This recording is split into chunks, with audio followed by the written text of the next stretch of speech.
Crew Pros, your single source for high-quality, affordable home services. If you are remodeling, repairing, or replacing, Crew Pros are the professionals that can do the job no matter the size. If you are thinking of remodeling your kitchen or bath, needing a new HVAC system, plumbing repairs, flooring, or a complete roof replacement, call Crew Pros. Crew Pros, proud sponsor of the Grizz 901 podcast. Memphis. Nothing but Memphis. Everywhere we go, it's Memphis. Memphis, Tennessee, the beautiful land in the world.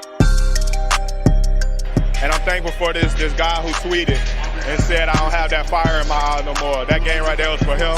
That's what I do. I prove people wrong each and every night, and that's for him right there. Hi, this is Tom Izzo at Michigan State, and you're listening to Grizz 901.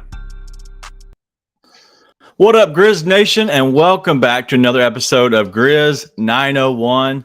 We are hosted and presented by Zach Jaworski, State Farm, where they treat you like family. I am your host, Daniel Greer, and with me is my other host, the main dude. He's our main chick, Ryan Meadows. What's up?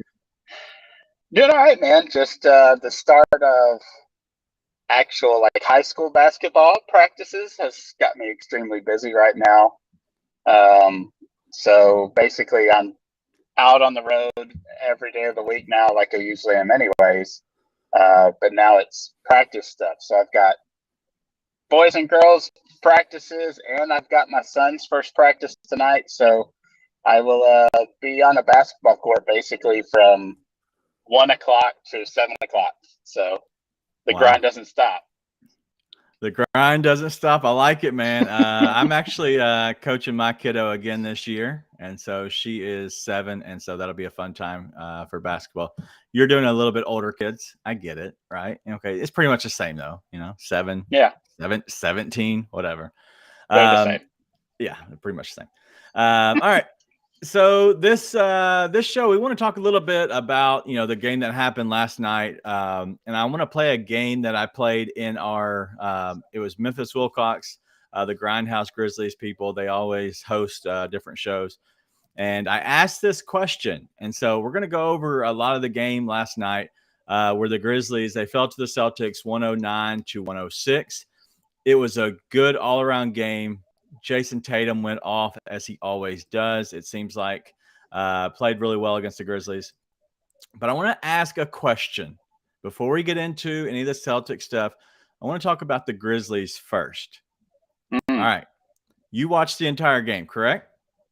I did. Yes. Okay. Who was the worst player on the court for the Grizzlies? The whole Eyeball team test. or starters and bench?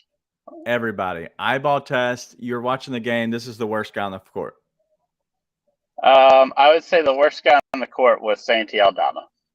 Okay. I think he's in the top 3 of being the worst. Santi Aldama played 18 minutes, was a -16. Plus and minus really doesn't mean as much, and I'll explain why in a second. This is the reason I'm going over this.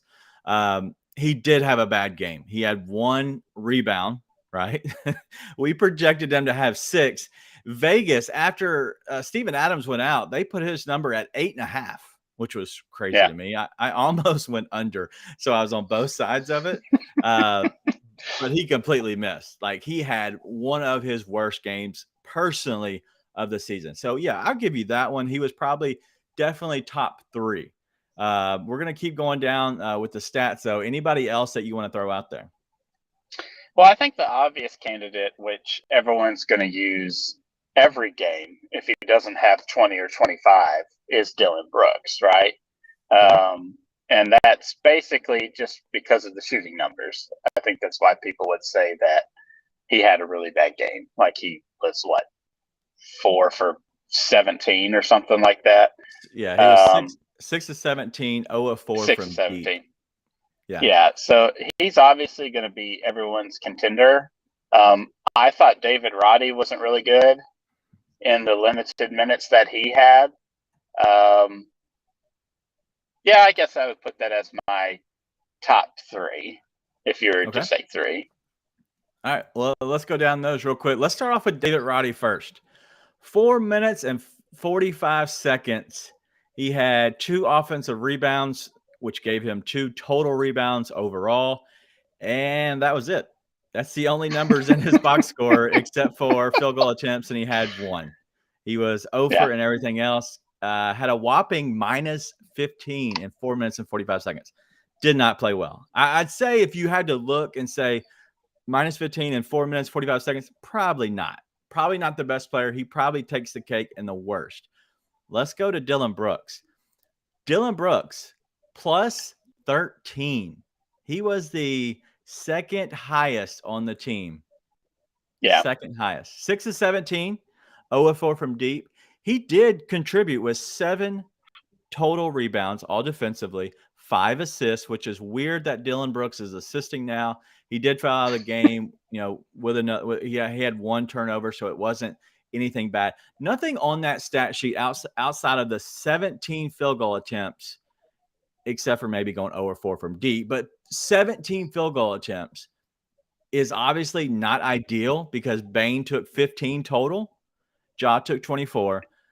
So I don't know if he was the best player, but I know I watched the game and I thought he sucked a lot of it personally. Yeah. So you tell me, and I have my opinion. You tell me why box scores or plus minuses lie sometimes. Because it's all about context, right? Like for Roddy specifically, he just happened to coincide with the Celtics 18-0 run. Like he didn't get a chance. By the way. Yeah. Okay. Was it 21? I stopped counting after 18 when it was up 9 to down 9, and then the Grizzlies took the timeout. It kept going, but that's the context that you can kind of miss, right? And you can also apply that context to Dillon, right? Like we gave up a lead while Dillon was out. Maybe you can say that, but we were down 11 or 12 before the Grizzlies made that final push in the fourth before he fouled out, right? So realistically, you would probably say that Dillon was really like a plus 4 or 5 in the game. But with that late push at the end, it's plus 13 because he's just part of that rotation that made that push. So I think plus minus is interesting. I really like box plus minus stuff and analytics, and I know there's faults to it, and everybody can point to anything. There's no analytic marker that's perfect, and plus minus is probably the least perfect out of all of them. But if you have the context of it, I think that is important because while Roddy looked really bad, he just gets that one stint where the Celtics were just on fire, and he doesn't get another stint.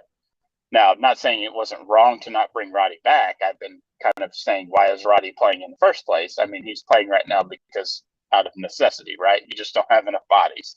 But Santi was the one that's like the plus minus, whatever he was on that. I don't know if you already mentioned it already. That one's warranted to me. Yeah. Like he was just not good. And his box plus minus probably backs up to what we actually visually saw because he was out there in different lineups a lot and was just not playing well at all. Yeah. And I'll explain that. I'll answer your question. Santi Aldama is a minus 16, 3 of 7 from the field, 2 of 6 from deep. So mainly he shot 1 at the rim. Their biggest guy was Al Horford, who he's younger than, should be more fleet of foot. Grant Williams, who people compare to David Roddy, who is undersized, big man. He took 1 shot at the rim. Santi Aldama took 1 shot at the rim, 1 rebound. That was his issue. He was playing a completely different game than he normally does play, but mainly the game that we needed him to play was the game that said, hey, Steven Adams is out. We need someone to fill our big man role. We're putting in Brandon Clark to be the center, but actually on offense, you can get down into the rim a little bit. And on defense, we need you to kind of be the guy who's getting a lot of the rebounds. Brandon Clark did have 8 total rebounds, 7 defensive rebounds, which is good. He played okay. He played fine. I have no problems with how Brandon Clark played. But yes. All right. I'll give you my reasoning about why plus minuses sometimes lie. And the reason is because I look at who do they play with. Ja and Dylan Brooks were most of the time coming in and playing together. So usually what happens is you're subbing somebody out early, and so they can make their way back to help out the second unit. And then when Ja comes back in, they usually go out at some point and then resurface back in to end the quarter. That's Bane's role. That was Jaren Jackson's role last year. So Bane is being more pushed into the second unit because they need a shot creator. They need someone to score because Tyus Jones is not going to score that much, as well as the other people, right? They're rookies. So they're putting in Bane a lot of times to go to the second unit. Well, Bane, if you look at his plus minus, Bane was a -6. And the reason that is probably he was somewhere in that 20-0 run that came from the Celtics. At some point, I would imagine he was in there because it happened early in the second quarter. And that was the reason they had a 37-point quarter. But Dylan Brooks was not in the game at that time. Does that mean that Dylan, when he came in, he was the reason they were good? No, because he came in with Ja. Ja was the highest at a +14. And I think because you have Dylan that gets to play alongside Ja, he gets helped out from being on the court with your best player on your team. And so I think that sometimes you got to be careful. And who are they actually playing alongside of? And that usually will tell you why. I think it's warranted for Tyus Jones a little bit, but he had a -21 in 15 minutes. He was on that big 20-0 run, I would imagine, as well as other runs, like where they just did not look good. And he's not in the third quarter where the Grizzlies scored 31 points and the Grizzlies scored 34 points. He was not in the first and the third quarters more than 2 or 3 minutes at max.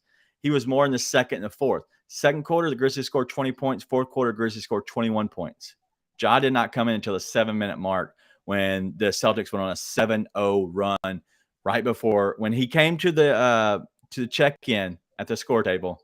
Literally, the Celtics went on a 7-0 run to give them a 5-point lead. The Grizzlies were up 2, sent Ja to the score table, and all of a sudden the Celtics go on a 7-0 run. So that's why I just want to explain a little bit of maybe looking at a box score and how to think like, hey, it's not always correct. Sometimes it's warranted, but sometimes it's not. Baines is probably it's -6. He was probably the second best player on the Grizzlies overall, outside of Ja. But anything do you have on the Grizzlies and how they played?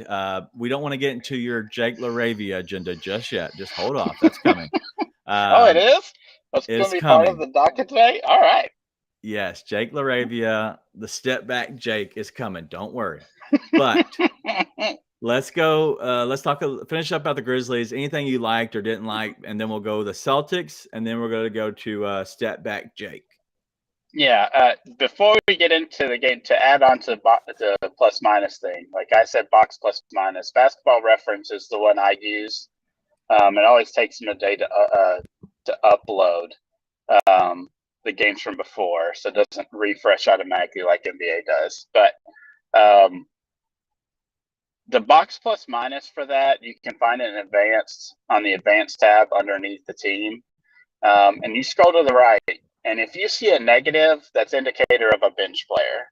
And anything positive, like Jaws right now, last I checked, was like 6 point something. That's typically a guy who makes an all-NBA team, that kind of number. Bane is a little over 4 point something, which is usually an indicator of someone who makes an all-star team. Everyone else, if you're a 0, you're basically a standard starter. Like you don't add, you're not negative. But if you're at negative, like a -2, like you're a 6-man, and you're a bad bench player. And Dylan is a -5 right now. And this is early in the season. That's why I think it's interesting they're huge swings early in the season. So you probably shouldn't really, if it's still -3 or 4 for Dylan when we get to January, there is a problem. And he is just not adding anything to the basketball court when he's on the court. He is a net negative for this team. So that's what I would kind of promote that everyone look at instead of going purely per game plus minus, is just check on the box plus minus under advanced. Scroll all the way to the right. You'll see the negatives and positives. But that's on Basketball Reference. But with the game itself, the reason I have the problem why I think Santi was the worst in the game is because the Celtics were targeting him. Yeah. Anytime they could get him in a screen and roll, get him to switch, it was ISO, and they could take him whenever they wanted. So there's a lot of pull-up threes in space. This is probably the reason why Santi didn't get any of his rebounds like we all thought, is because he's on the perimeter guarding Jason Tatum, Jaylen Brown, switched on to Marcus Smart. Like, he's trying to have to guard these guys. Yeah. And so he just did not hold up defensively. He really hasn't held up defensively at all. He's gotten, everybody gets excited about a block, like a weak side block. That's really all he's really added to this team is every once in a while weak side block. And when he's not hitting threes, which I know he hit like 1 or 2 tonight or last night. Yeah, I think he actually hit, 2. Yeah. And like, if that's all he's going to give you, there's a reason why against someone of the Celtics quality, like someone that's expected to make the finals, like someone that is the odds-on favorite, I believe, right now with the Bucks to win the NBA championship, it just is not going to. Like, you can only do one thing, and that's stand in the corner or stand around the perimeter and shoot threes. If you are one-dimensional like that, you're going to be a negative for a team like the Grizzlies, who's going, obviously has plans to being a much better team, to be in that kind of talked about air like the Celtics are. So that's kind of like my nitpick thing with Santi. Obviously with Steven, you miss the whole physicality. You miss the defensive rebounding. I thought the Grizzlies really put on a good effort despite scoring 106 points. Like, they didn't hold the Celtics to 109, but that was an underachievement for the Celtics. And I think a lot of that was just sheer force of will from the Grizzlies. Like, they knew without Steven that they had to bring the physicality themselves. And you really saw that from the jump, I thought. Like, I'll be honest, I was on the Celtics in this game. It's in a bad spot. Third game in 4 days after back-to-back, it's a slam dunk, right? We already saw it with the Mavericks. They lost by 40-plus. I wasn't sure that they'd lose by 40-plus, but I knew it was more than likely going to be like an 8 to 12-point Celtics win. After the first quarter, I was nervous because they really brought it. And they were really – this is the first time that I really thought the guys that were in were going all out. And I felt that about certain guys throughout the start of the season. But it was really kind of the first time when they got – like, it just seemed like they were really going for this one. Like, they wanted this one bad. They wanted to prove that they belong with a team who has dominated them in the past without their brute physical enforcer, right? So I was actually impressed by the performance, even though it was 106 was their point scored, and offense didn't look great. Defense was bad at times, and Celtics went on huge runs, and that was the game. I thought it was encouraging for the Grizzlies to compete with a team that is the odds-on favorite to win the finals, as injured as they are, as shorthanded as they are, and were able to put up a fight to where it was a 1-point game and came down to Tatum making 2 free throws. And what happens if Ja doesn't slip on the floor?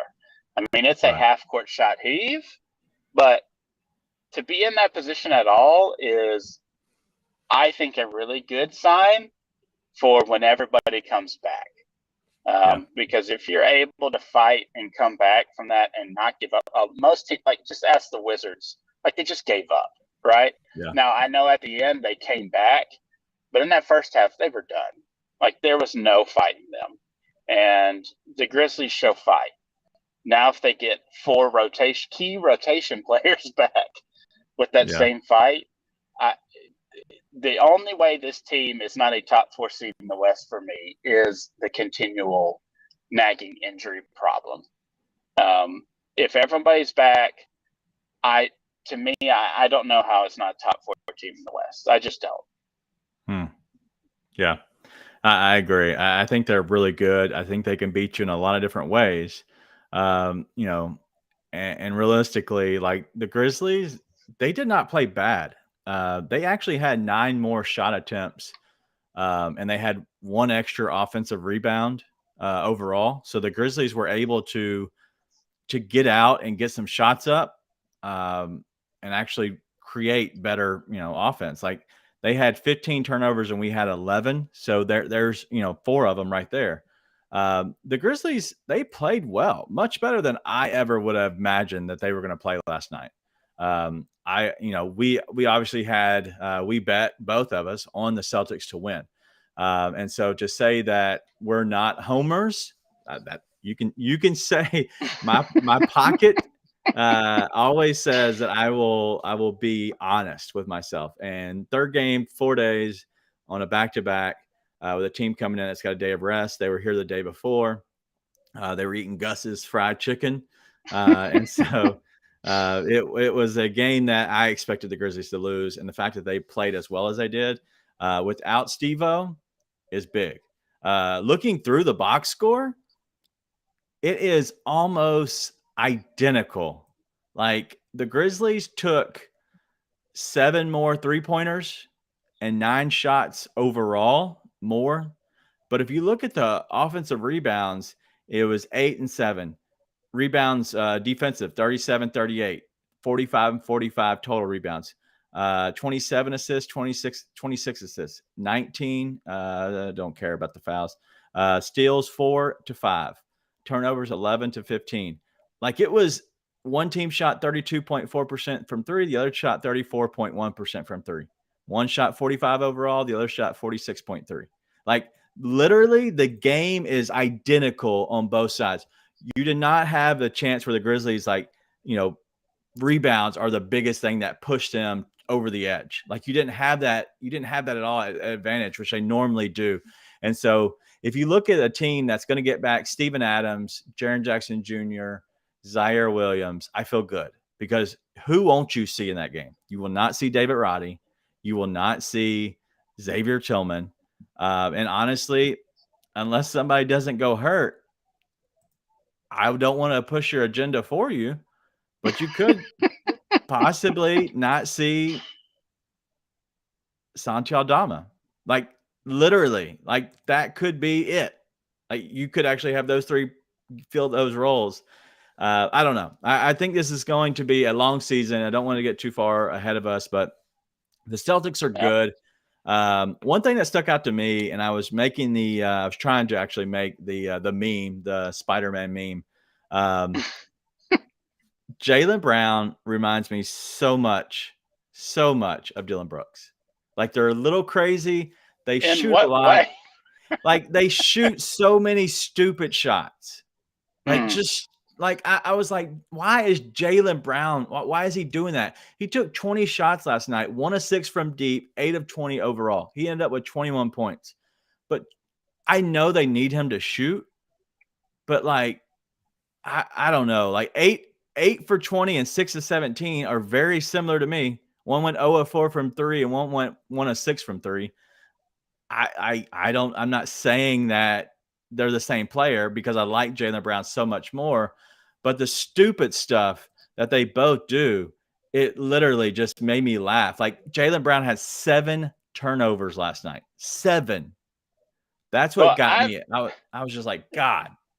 I've never seen, well, maybe they weren't all exactly this, but I've never seen 3 offensive fouls on a player where they were all using the guard hand, right? Like the arm bar to keep the body off of them. And one of them was against Ja, and he realized it was Ja, and he tried to pull it back at the last second. Yeah. He already made contact. I don't remember seeing that, where a guy got 3 offensive fouls, all driving to the basket, all trying to use that arm bar to create space to keep the defender off of him. So that was a first for me, because Jaylen Brown usually kills us. Yeah. Like usually he's like a 35-40 against the Grizzlies, because it's just a matchup. It's just a mismatch. and he was just not good tonight. And maybe you can point to that. So maybe that's why the reason the Celtics didn't blow us out when they should have blown us out. But I've got to give a lot of credit to the effort of the Grizzlies wings for that, really. Yeah. I mean, we don't have elite size or speed on the perimeter to defend guys, but what they gave in that was a lot of effort, right? And they like to run a lot of scheme stuff, and their scheme worked pretty well. Like, it drew those offensive fouls and dumb plays. And I mean, the Celtics, they shoot the most threes in the NBA or something like that. Yeah. Even though they didn't last night. They didn't last night. Yeah. And that's because they lived at the rim more, because there's no rim protection. But a lot of that run was fueled off driving in. The guy has to help the other guy. It is what it is. Yeah. Would you rather yield the three or give up a dunk to Jason Tatum? You know, like, I would much rather see if Derek White can shoot me out of the game from the 3-point line. Right. Like, it just is what it is. Right? You kind of have to pick your poison if you're not fully healthy. And so I think the Grizzlies sold to the drive, even though the Celtics were still productive getting there. And so they hit just enough threes, and really it was kind of more so the free throws that kind of explains the margin a little better, which is odd, because to me it's like, I don't know Jaw's free throw attempts from last night, but it feels like with the past couple games, like, he's just not getting calls anymore. Yeah, and 9. I don't know. Okay, he did have 9. It should have been like a James Harden 14 or 15 type game.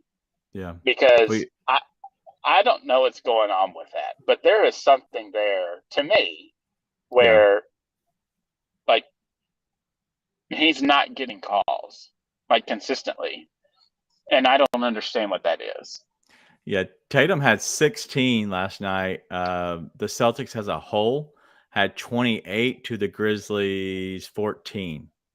Yeah. And so you can just look at that. You know, obviously they doubled them up, and free throw attempts. That's really where it comes down to. Like, there is no way that a smaller guard that's more explosive and Ja is getting less. I know they said that that Al Horford was going straight up and whatever. Like, I don't know. It just doesn't make sense to me. And because Horford, how many fouls did he have? He probably had 2. Al Horford, 2. He had one foul. Like, Al Horford being at the rim, getting Ja coming into him. I'm sorry. There's no way you get one foul call the whole entire game. And however many minutes Al Horford played, 32 minutes, that he had one foul. And how much he contests at the rim. There's no way. That's just – I'm not saying they should call more fouls because he's Ja. I'm just saying because he gets up there and honestly gets into the defender. But there's got to be some kind of call. There's got to be something. Like, there's no way they're going straight up every time. But whatever. All right. Enough about that. Let's actually give a little bit to our guy and the people who pay us is Zach Jaworski State Farm, where they treat you like family. If you need a rate quote of any sort, whether it be for home, auto, boat insurance, jewelry insurance, whatever you might need, just go ahead and give the guys at Zach Jaworski State Farm a call. Let them know that the Grizz 901 team sent you. You can call them at 901-459-4227 at ZachInsuresMemphis.com, ZACH InsuresMemphis.com. Just go in there. They're a great crew, great squad. I promise you they will make sure they take care of you. They will help you save you money. I promise. I am living proof of that. This is a testimony every time because literally I pay him every month. And I think I pay him less than I probably would others. So give him a call. Offices in East Memphis and Collierville. But call the East Memphis location. It's their main office. It's 901-459-4227. Another thing I want to give a shout out to is our merch. We have new merch. This is the new but old design. The first one we did, the only one that they've made. I have it. I didn't love it, so we changed it. I literally went back in there and we changed it. But make sure you go if you want any Grizz 901 merch. I like it. My wife actually wears it. My kids wear it. You can go to grindcitydesigns.com /Grizz901. That's grind, like the grit and grind, grindcitydesigns.com /Grizz901 and get your merch. I'm going to try to do something real quick. I don't even know if I can, but I'm going to do my best. Let's try it real quick. If you're on YouTube, hopefully this works. I think this might work. Let's see. Let's see, Ryan, if it works. I got to bring it in. Waiting. In 1 second. Yep, 1 second. Oh. All right, there we are. We're in there somewhere, right? Okay. Here we are. All right, so if you're looking at Grind City Designs, you should be able to see it. This is their website, right? So you just go to it and you just go to stores, right? And just click down. If you didn't put in the right stuff, just go down Grizz901 and it should pop up pretty easily for you. It's got to keep loading. Give it a second. I think it's loading. No, maybe not. So it's not loading because I got to share the other one. Why? I don't know. Technical difficulties. It should work now. You got to go straight to the site because technical difficulties. All right, here we go. We're back to it. All right. So here it is. I shared the wrong page is what it was. And so do you see it moving down? Yes. Okay. So that's our logo. Obviously, we add some lettering, some borders around the G, the Grizz 901, added more white to it. So I don't know if this is the first time you're seeing the new logo. I don't think I sent it to you. How do you like it? Does it look better? Yeah, I like it a lot. I liked it before. Yep. Well, so do I, but it was just too big. Like it was too big. My favorites. Let me get a pocket tee. Got a pocket tee on listen, there? That's the next thing. We got hoodies. We got shirts. We're going to do a pocket tee. And here's the youth ones. They're really cool. This is the white one. I think looks really good. I have a yellow. I think they had a yellow one at one point. See, it looks pretty good. Looks good. But yeah, my favorite ones. $200. $22. Oh. 22 or 25, depending on what you like. If you want to spend a little bit more. The white shirts. I'm not trying to tell everybody like we're doing, this is an info commercial. If you're on the podcast, I apologize. But the white ones, they look so good. I think it pops really good with the logo. So anyway, all right, we're gonna stop sharing. We're gonna get back to the content. But make sure you go get some merch. Shirts are like 25 or 22. We do have hoodies, hats. We have koozies. We're going to probably add a pocket tee at some point. I think it looks really cool. And obviously you just requested it. So we'll make sure we get that on there. But just go to grindcitydesigns.com /Grizz901. All right. This is what everybody's been waiting for. Dat Boi be hooping. Step back, Jake. Have you ever heard him? Dat Boi be. Have you heard him say that? No, I have not. So he was in an interview, and I think it somehow it came out, and he said, "Yeah, Dat Boi be hooping." Yeah. So I refer to him as Dat Boi be hooping now because that's literally what he always says. All right, so step back, Jake. Jake LaRavia had a beautiful step back last night. I know we both, I think, commented on it via text. But you wanted to start the agenda. Yeah. And this is the worst time for Santi Aldama to be in this agenda right now because he is on the struggle bus last night. He did not have a good game. Man. We had Black Lives Matter talking big Jake from Wake, make him shake. Man, little shimmy, little shake. If he could get the shake, it'd be the Jake shake. Oh my God. Listen, we can do this all day. I'm a dad. I'm going to give dad jokes. So I love them, but I'm probably not going to probably be good for the rest of everyone else. But you want to talk about Jake LaRavia starting over Santi Aldama. You better give me a caveat, because are you talking about right now? Yes. Very moment. Yes, right now. Yeah, I would start. I think Santi Aldama only plays because he's 6'11", and that's like I don't understand why. Now you pointed out that he's had injury, and that's totally fair. Right. He has a hip issue. Jake does. Yeah, so he had hip soreness or whatever that means, but obviously he has issues defensively where he can't stop fouling. And that's just a rookie issue, right? But the positive that he brings on the offense, I think, outweighs more than his potential foul trouble issues. He is more connective of an offensive player to this team than Santi is. Santi is good in a very specific role, right? Like guard one of the weaker offensive players on the team, get us a defensive rebound off the weak side, help weak side defense. Jake can do all of that. He's not a shot blocker, but we've seen he can rebound. He competes on defense still more than Santi does, I think.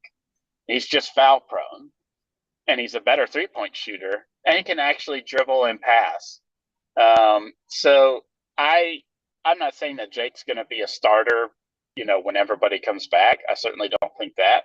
But I want to start the agenda now that I think that depending on what happens with Dylan Brooks, I think Jake is the very obvious candidate to be the starter in a year or two, depending on what happens with Dylan. And it might come to a point in a year or two if Dylan is back where I would rather have Jake start over Dylan Brooks. So I'm not trying to kick Santi while he's down. If you follow me on Twitter, I'm not super active unless it's a Grizzlies game. But I have been perplexed why Roddy has been playing over Jake. Makes no sense at all to me. And I have wanted more minutes for Jake, and I think that he should start for Santi because he just keeps the offense moving. Santi catches the ball, the offense stops. It's done. You have to wait 4 to 5 seconds for Santi to decide what he's going to do. Jake knows what he's going to do before he gets it, right? Like he can read the defender closing out to him. Well, I'll take this one dribble, draw another guy kick. Or, okay, they're going to close out, I'm going to shoot. Or I'm going to drive all the way to the basket. Or I'm going to make this backdoor cut. And I just think that continuity, there we go, continuity of offense is much more important for this group than someone who is 3 inches taller, per se, and is theoretical a better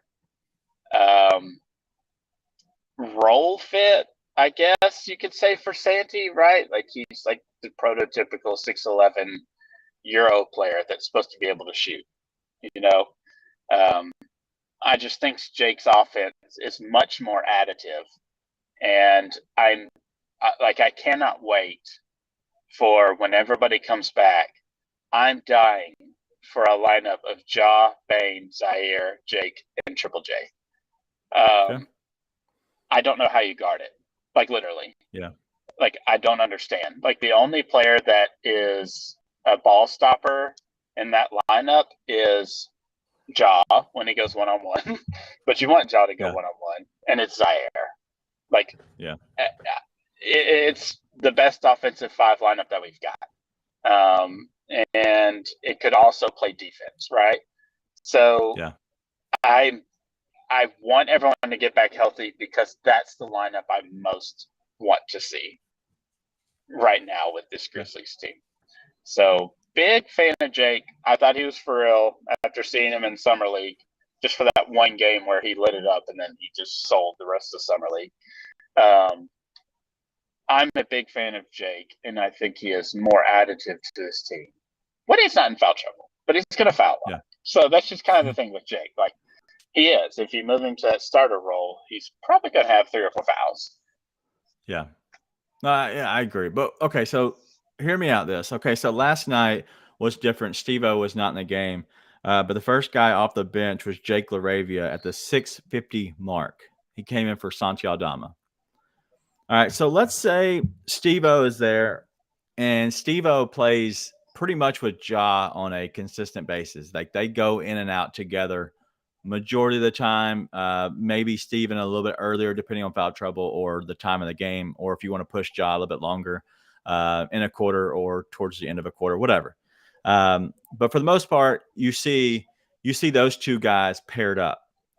What I would like to see when Steven gets back and he's healthy and everything's normal and they don't have two bigs. If it's like you're playing Cleveland, I would say we might want to have Aldama out there on Mobley, even though Mobley, I think, is going to take him to the rack. I think Aldama being long and able to block shots better, I think he's very much a key asset to this team. So outside of them having two bigs that are really good, I would love to see Jake coming in about the 8-minute mark. Okay. Maybe he was pretty much 7-minute mark last night, 6:50. So around the 8-minute mark, you get Santi Aldama coming out of the game, Jake going in. Well, then you have your lineup that you like. And this is all predicated on Jaren Jackson Jr. not being here. When he gets here, obviously everything will change. But Jake comes in, and then you have that lineup. But what that does is it allows Aldama to come back in, because he can come in towards the end of the quarter, into the last 4 minutes of that quarter. And who does he come in with? He comes in with Tyus Jones. That allows him to be then your backup center on that lineup. But also he can play alongside of a guy like Brandon Clark. I think he can space it out for Brandon Clark. Okay. So I think all that works good. I think that allows Jake to spread the floor a little bit with Ja, who gives him another shooter, even though Adama's been shooting. But I think that gives you more size and keeps off a guy like Xavier Tillman. You have no need for him anymore because Adama, he is your backup center, right? And so I think then that's when at that point you're bringing in Aldama in the last 4 minutes out for Steven Adams. And I think that's an easy transition. And then towards the end of the game, if you need a big, you go back towards the Santi Aldama, towards the stretch. Just like they do, they sub out Bain and sub him back in the fourth to make a good stretch run. I think you can do the same thing with Aldama, or you can transition into Jake if you need more shooting. I think that would make complete sense. But once Jaren gets back here, it doesn't matter. Yeah, that's a moot point because I guess the best way I can say it is Santi is situational. Jake is every day. Jake is every day. And to me, I would much rather invest playing time in someone like Jake, who I know can be an 82-game player for me. Santi has been good, though, all year. He's been fine, but he's not a guy that I think is an every-night player. And we've seen that. If he's not hitting 2 threes, he's useless. So even when Jake's not hitting threes, he's driving, he's kicking, he's keeping the ball moving. It doesn't stop. There's more activity. When Santi gets it, the offense is done. Like the offense stops. Everyone waits to see what Santi does. And most of the time, it's to go bail him out because he has to start dribbling. So for me personally, I'm really not trying to pile on Santi. Like that's not like I agree with you 100%. He has an important role for this team moving forward. And especially in the playoffs, like you're going to have really good Santi rotation minutes in the playoffs. That you're going to have it. But for me personally, if you're still looking at long term for this team, which is what this front office and this coaching staff has always said, I would much rather invest 24 to 28 minutes into Jake than I would into Santi. That's just personally. Because I just think he is more additive. I think he is more additive overall to the potential of this team than what Santi is, who I think is a situational rotation role player, and that's his ceiling to me. Yeah, I can agree with that. I think Jake is obviously the much better player. All in all, Santi has taken huge steps. Like the steps that he could take, if he took this past off season, if he doubles that, like in compound, like keeps it going next off season, the off season of that, Santi could be the backup big that would make a guy like Brandon Clark expendable, because Brandon Clark can't stretch. Yeah. But he is good at what he does. And that's what I like about Brandon Clark. He's finding his zone. He's being good at what he's good at. He just got paid. He's not making tons of money with this new labor agreement that's going to come. The amount of money that's going to be allowed to be paid to these guys is going to be crazy. So these contracts are going to be small compared to what's going to be coming. And so getting a guy like Brandon Clark on the contract he's at is great. John Conchar is just laughable how much he's not getting paid compared to other people. But it also gives you a reason. Like, John Conchar is situational completely. He's going to come in, he's going to do some things, and he's going to obviously be a winning player. But if it's not like the right time, if it's not working all for him, you can not play him, and you can play your other guys. I think he's a guy that doesn't need a lot of time. He can come in and affect the game, hit a couple shots, make a couple plays, and I think that's how he affects the game. He needs 15 minutes a night. I think he's a good player. But all in all, I do like it. I do like your Jake agenda. We're not piling on Santi. Santi's played well all season. He had a bad game. This isn't about last night. Okay. No. I know that I just want to preface that to people who think that we might be piling on having a bad game and you're coming for his head. No. This is not a Dylan. This is not Dylan's situation to where he has a good game. There's one side that's a C, and then he has a bad game. The other side's a C. Like, this is not that situation. Right. No, I agree. I agree completely. All right, that's all we have. Ryan, do you have anything else? I don't. Well, actually, do you want to mention anything about the Spurs game? Yeah, go ahead. Hit on it real quick. It's Wednesday. We are going to have the podcast. It was going to be Nate. It's going to be Nate and I on Thursday. So the game is tomorrow. Let's go ahead and hit on the Spurs game. I know you have some content about that. So go ahead. I don't want to spend too long since we're about to wrap up, so I don't want to add another 15 minutes. But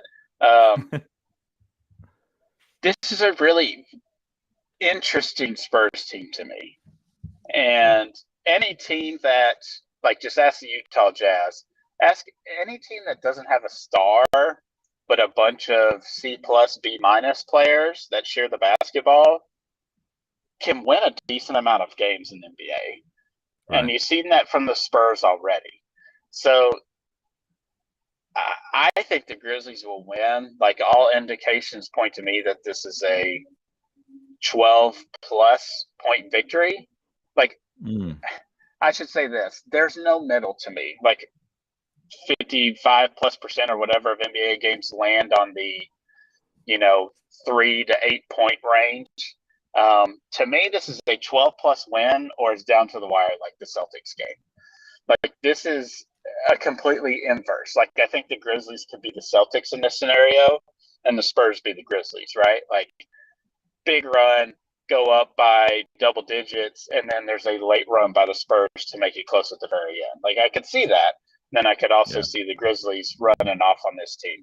And that is really hinged upon two players for the Spurs, and that's Keldon Johnson and Devin Vassell.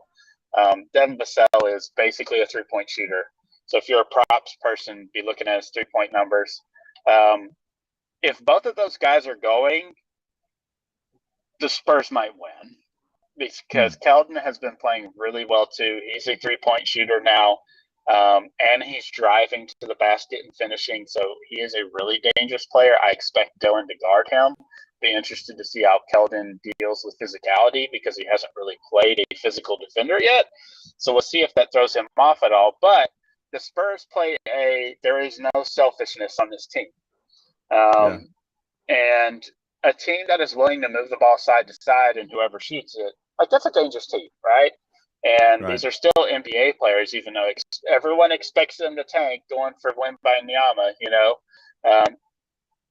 this is a dangerous team early because they're still trying. When the injuries start to hit, that's when they'll kind of fall off. But early in the season, like, this is the best the Spurs will probably be all year. And this is the time where they can really catch you. I mean, that back-to-back loss to the Jazz can't be explained, right? Injuries and stuff like that. Jazz not playing, he's sick, that can be explained. This one can be explained too, but it is a danger spot. So I don't want the Grizzlies to think it's the Spurs, and I don't think they will. But this is an interesting team that could put up a good fight against the Grizzlies. But it is mainly two guys, and they're not stars. But if they get going, it's going to be an interesting one. Yeah. So it's feast or famine with this game. I don't think it's a 6-point win by the Grizzlies. I think it's a 15 to 18-point win by the Grizzlies, or a 1 to 3-point win by the Grizzlies. Yeah, the Spurs team is obviously they're frisky, man. It's crazy. They're 5-6 on the year. They're right there in the middle of the thick of things. They've been playing well. What they have is just going to be like, if they can get hot, they can win a game. If they're not hot, they're not going to win. They're not going to do anything that's going to wow you. They're just going to play good Spurs basketball. And they're literally a bunch of role players that are put into position to flourish. Question on that. There's a guy that came out and said, is it Devin Vassell? Is it Vassell? Yeah. Vassell? I think it's Vassell, I think. Yeah. Yeah, I think so too. Devin Vassell. He said that he would, if there's a redraft, he would draft Devin Vassell over Desmond Bane and Tyrese Maxey. Even now. Sure. I assume he's a Spurs fan. No, he's not. He said that he literally had Vassell higher than Bane and Maxey. And then now looking at his defensive metrics are so much higher than the other two, and that his offensive metrics they have potential to be just as good, if not higher, than both of those other two players. Would you agree? No, of course not. No, I'm not as high on Tyrese Maxey as most people. Yeah. I think Maxey I think he's a good player. I certainly wouldn't rank Vassell higher than both of those. You could maybe argue with me that eventually maybe Vassell is better than Maxey. But certainly I don't see that particularly. So, I wouldn't draft him over both of those players. I definitely wouldn't do that. But he is a good player. And that's the whole problem with everybody wants to draft. It's just because they want to say they would take this guy, all three can be good players. Like, yeah, exactly. It doesn't have to be because you called it so you win. I think all three are going to be really good players for a long time. But I certainly, if I were redrafting teams, or if I was redrafting a class, I don't think anybody in their right mind, we know right now, would take Vassell over those two. No, I agree with that. Something if you're looking at with a guy like Desmond Bane, only two players in NBA history have a career average of 42% from the 3-point line on 5+ attempts per game. One of them is Steph Curry, the other Desmond Bane. Desmond Bane is so good. I want to bring up Devin Vassell because Spurs versus Grizzlies. I'm going to do whatever I can to push this agenda from this guy because I want whatever this Tuesday day is where people are out. They left the NBA off so people can get out and vote and do their thing. I want people to understand that I'm pushing the agenda so Desmond Bane sees it somehow, maybe on the flight. And he absolutely obliterates whoever this Devin fella is. He should be matched up against him. Like, honestly, I expect Dylan to guard. I expect Dylan to guard Keldon and Bane to guard Vassell. Yeah, well, we're going to go Bane, Vassell. I'm going to start on the artwork. I'm going to try to figure something out. I'm going to push this agenda. I have over 24 hours to do it, so we're going to do whatever we can to push that. So I'm excited. I think the Spurs team is feisty. I think they're good. I think the Grizzlies, should win. I hope they're not looking past a Friday night matchup potential with their future teammate Anthony Edwards. Man, don't. Oh. I saw that. I liked it, but I kept it moving. I didn't want to spend too much time. People are rumoring Jaren Jackson could be returning that game. I don't know why. I don't know why. Maybe he's ready. I don't know. Let's bring him back off a foot injury and play Rudy Gobert and That's what I'm thinking. That's what I'm thinking. Yeah, it doesn't make sense to me either. But people are saying it, so I'm going to see what happens. But I hope not, because it's not the game I want him coming back on. When you're having to beat up with him. But really, he's pretty much on the perimeter guarding Karl-Anthony Towns, not Rudy Gobert, because Steve-O should be back. And as long as Steve-O's back, I feel good about this week. Wednesday and Friday night games. You're going to have the Spurs on Wednesday at 7, and then the Friday night matchup against the Timberwolves, which Anthony Edwards just eats us alive most games. So hopefully he's just standing at the 3-point line, just hanging out, right? Maybe he'll dunk in this game. Has he still not dunked this year? I don't know. I have no clue about that. But that's all we have. Anything else you have before we get out of here? No, I'm very excited for tomorrow to be 7-4 or 7-3, whatever we are. Yeah, I think could be the opposite. Yeah, I think we're 7-4, I believe. Anyway, but make sure you get a chance to check out the other podcasts that are going to be on our Grizz 901 kind of podcast network in a sense.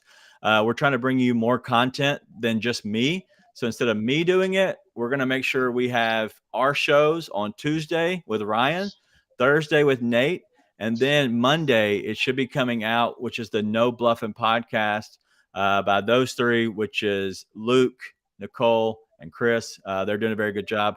We could have more coming to join our Grizz 901 family. We could have another podcast joining soon. We're in the works of talking about it. But the No Bluff crew asked a question, Ryan. I want you to give me one answer, one word answer. Yes or no. That's it. Yes or no. Desmond Bane, All-Star this year. Yes.